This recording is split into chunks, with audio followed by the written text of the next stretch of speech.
We saw it a few moments ago, and now Bronny James is back out of the game. Absolute history in the NBA. For the first time, we saw father and son playing together in the game. LeBron had checked out of the game a few minutes ago, banged his arm, looked like he was going to check back in. We had said maybe around a minute to go, LeBron comes back in. The Lakers are beating Minnesota pretty good, a pretty sizable lead. And then with about 4 minutes to go in the first half, history in the NBA. And Bronny James just popped off the bench, out of bounds, along with LeBron. History tonight. The first father-son duo to play together in an NBA game. This is all in the family. Iron Eagle on TNT with a call. Do you think Iron Eagle brought Noah to the game, the father-son game? Hey, you're going to do a game with me yeah, in here, dial it up. Hey, it's okay. Then he called him Meathead. Hey, after getting it all in the family reference. I'd like all you guys up to the side. My son's going to come in and be my analyst here for a little bit now, just so you know we're going to work that way. Well, I mean, you could do it for 3 minutes like they did here with Bron and Bronny on. Savannah got up and left, I think. Yeah. As soon as Bronny checked out, they had a shot on Savannah. Hey, Mom was like, all right, I got other stuff to do. I'm done. Savannah's seen a game or two in her life. I think so. Okay, you know what? That's good. Been there, done that. I'm out. So I'm going to hit and beat traffic. They check in. What did we see over the course of the last 3 minutes? Because now Bronny checks out of the game. We're 44 seconds before halftime. The Lakers have a 12-point lead over Minnesota. It was 19 when Bronny checked in. Now it's 12. So, no. Do the math. Bronny minus 5. Minus 5 in 3 minutes. So Bronny checks into the game with LeBron.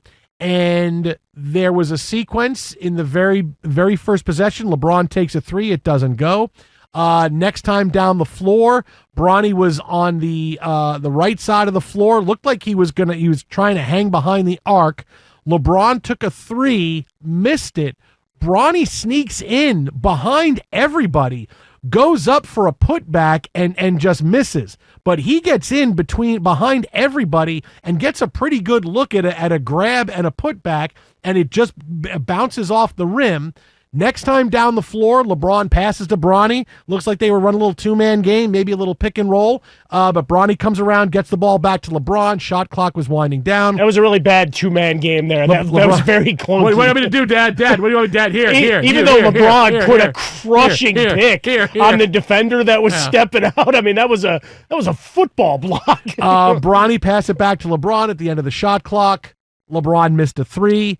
Minnesota hit a couple of shots. Now, Joe Ingles is guarding Bronny James, and you could tell he was like, this kid's not making anything on me. Like, no. I'm not going to be the guy posterized for Bronny's first 2 points. And it figures, hey, Ingles, that's the guy, right? Okay. Well, but that's the guy LeBron tenderized. Yeah, he's the guy. He's the guy, right? That's it. That's how it's going to go. So, again, not a lot after that. Shortly after, we watched Bronny check out of the game. The Lakers will go to the locker room with a 13-point lead here. 55-42, but we get the history of LeBron and Bronny playing together for the first and not the last time. Look, Bronny comes into this game, and we're all wondering, how much is he going to play? When is he going to play? And I would think that it can't be something that's hard and fast, right? Because you can't plan, okay, here's a guy that we don't know what he's going to be able to add to us. Is he going to be eventually a 3-and-D guy? Is he going to be a depth piece? He plays hard defensively, so we know that part of it. They're going to have to sniff out how it's going to go. And I will tell you how I think this is going to go in the beginning. He will play a few minutes a night, and they will see how it goes.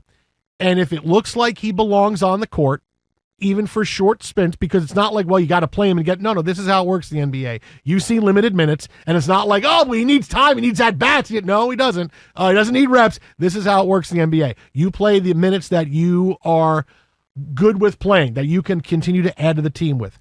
If he looks like he is not overwhelmed and that he is all right on the floor and at the very least a zero-sum player, maybe he's not adding to the Lakers, but he's giving rest to another player and the Lakers' lead doesn't really evaporate or they don't fall behind more, then this is how it will go. And Bronny will play very limited minutes throughout the course, and it will be a more comfortable situation.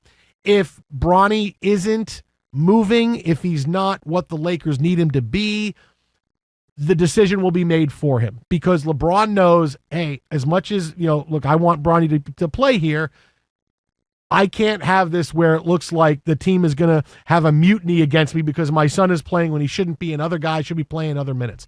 If that happens, that's when you will see Bronny go to the G League. That's when you will start playing more. Hey, let's get you some time here. And I can already see JJ Redick's press conference. Hey, he needs more time. He's not getting it up here. We're going to still bring him back up. Still going to play up here a little bit, but going to go down to the G League, get a bunch of minutes because it's very close. That's the best thing about the Lakers is the G League they're in the same city. They're 5 minutes from their practice facility.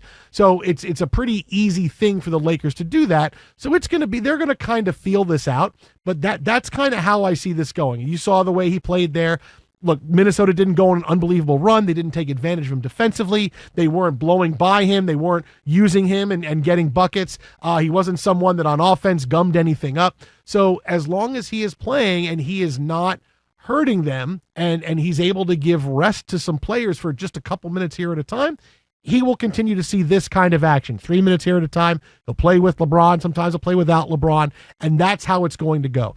And we'll be able to see it, and you'll be able to see how he goes. And if he's not hitting shots, if he's not contributing, if he's getting lost defensively, then he will go down and play more in the G League. But I see this is kind of how it's going to go for now, where he'll play these few minutes and see. But look, a guy like Dalton Knecht is going to see more minutes. He's already seen 11. He checked into the game and he played a lot, right? Yep. The kid, there's a reason he's a first-round pick. The Lakers are not, and the guy LeBron wanted. Yeah, the Lakers. Right? The Lakers are not going to do this at the expense of the team right now. There's too many eyes on it. There's too many eyeballs on the situation. There's too many ways to make it go sideways. There's too many ways I can see LeBron pulling an Aaron Rodgers saying, "Stop listening to the media. That's the first thing we need to be doing." So the Lakers are going to handle this right now in the right way. And if that's Bronny for the first half, okay. And if Bronny gets another 3 minutes in the second half, he can spell somebody and give somebody a rest, whether it's Hachimura or someone else, then that's going to be fine. Then that's going to be all right.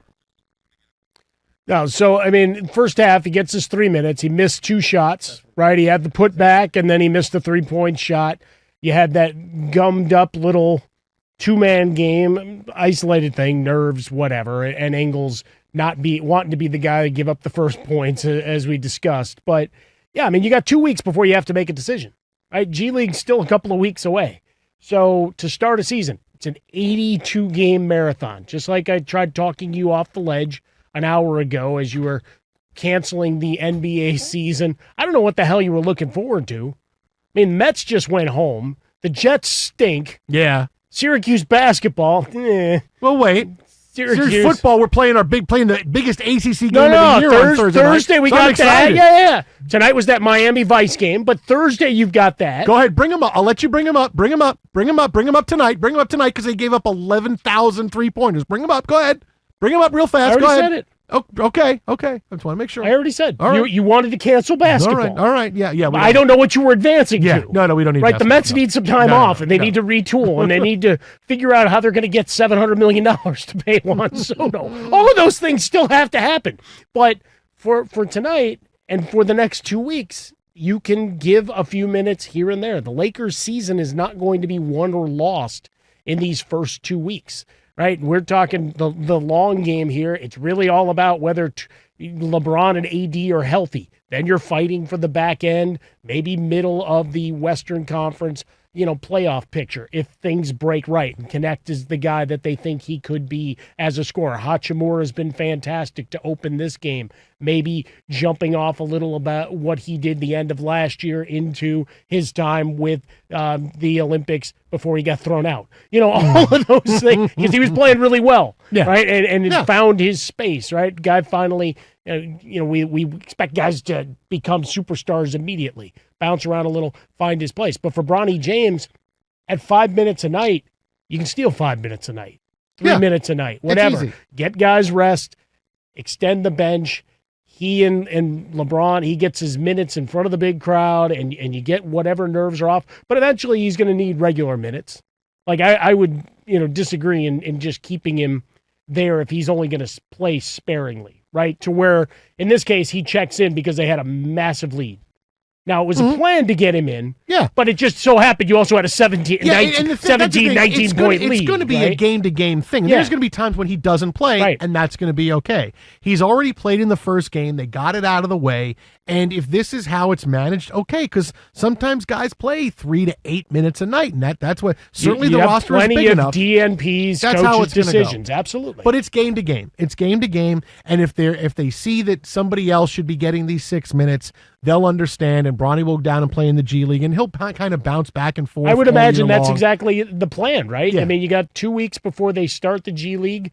So for now, yeah, ride with the big club and take a few minutes here and there. And now to get outside of this now, for this first game, the Lakers had an absolutely hell of a first half against the T-Wolves. Again, they on a 19-2 run, and the Timberwolves hit a couple of shots in the last couple of minutes to close it down, but the Lakers go to halftime with a 55-42 lead, and it's kind of been all over the scoreboard for them. This has not been, LeBron's got 12 and AD's got 13. No, yeah, AD has 12, LeBron's got 8, Russell has 7, Hayes has 6, Connect off the bench already has 5, he's hit a 3 already. So this is kind of across the board. The Lakers are getting it from their big players, and Hachimura and Russell are both plus 20 for the game so far. So this has been exactly like the Lakers couldn't draw this up any better. What do you want in your first game? We want LeBron and Bronny to play. We want it to be a positive experience, and we want to win the game, and we want to have all our guys play well and show that we're not just already going to rely on LeBron and AD again. And that's what you've seen so far. This has been a perfect first half. For JJ Redick could have went to bed last night, and his wife could have turned over and said, "What's a perfect game for you tomorrow?" And the first half would be exactly what they said here. And somehow we have a double-digit lead going to halftime, and LeBron plays well, and Bronny plays, and everybody is contributing, and Connect comes off the bench, and Russell looks good, and Hachimura, the two guys that I've tried to make sure over the course of the offseason I was pumping up, they're both having big first halves. This is, I don't know, this may be the high point of the Lakers' year. This may be as good as it gets. Wow. Maybe just as like good that. as it gets. I mean, you had 10 offensive rebounds, 27, 23 rebounding edge. The only downside is J.J. Redick might be their best three-point shooter because they were 3 for 19 in the first half. Yeah, you could be right about that. You could be right. What do you got, Frost? We got a question on this? Oh, yeah. You guys ready for this? Oh, yeah. Go ahead. What do you got? If you're the Timberwolves, right? Yeah. Do you take this personal? They're all on iPads in the locker room looking at Bronny checking in. Look at him. Bringing look at that look at his face. Doesn't belong into play you in the first game in the first half. Well, I mean, like we said, Ingles certainly was not a fan. What was that? What's the highlight in Fletch when he's playing for the Lakers and they're showing the highlight and the guy hits him and he grabs him and he puts his mouth out to bite the guy's wrist? Like that's what you could be seeing in the second half. You believe they put Bronny in the game here? You believe they put Bronny in the game? Yeah, now hey, Ingles, you believe they put Bronny in the game? Dunking from like mid-court. See, there you go. I mean, they shoot 41% for the first half, do the T-Wolves, 10 turnovers, good fast break points, and a lot of layups. A lot of layups for the Lakers in the first half. So, yeah, it worked out well. But I agree. Look, if you could have the Knicks take it personally that the guys are jacking threes. Sure, they just suck, the T-Wolves are like, really? Hey, guys. They just checked him in. There he is. Look at him coming in together. A test of intestinal fortitude right now in that locker room. Who wants to guard? Ingles. Who wants to guard Bronny? I got him. Because, Ingles is that guy. No, I got him, coach. I got him. Oh, okay. Take it easy. You're a little overexcited, but yeah. All right. No, I got him. Don't worry. I got him. He left scoring on me, coach. I got him, guys. I got him. Don't worry. I got him. He's got his hand up. I got me. Yeah, me. Chewing gum. Yeah. Me. Yeah. I got it, coach. I got it. Again, I think that's why LeBron set that pick. He did. Hey, Bronny, watch out. They got Ingles on you. What does that mean? Don't worry. Trust me. I got this. Trust me. Don't worry about it. I'm bigger I'll clean this up. He's bigger than you. I'm bigger than him. It will be fine. Just be careful. Run around me. Just run around me so I can do something. So there it is. Absolute NBA history. LeBron and Bronny play together. A perfect first half of the Lakers. Take a picture. This might be as good as it gets.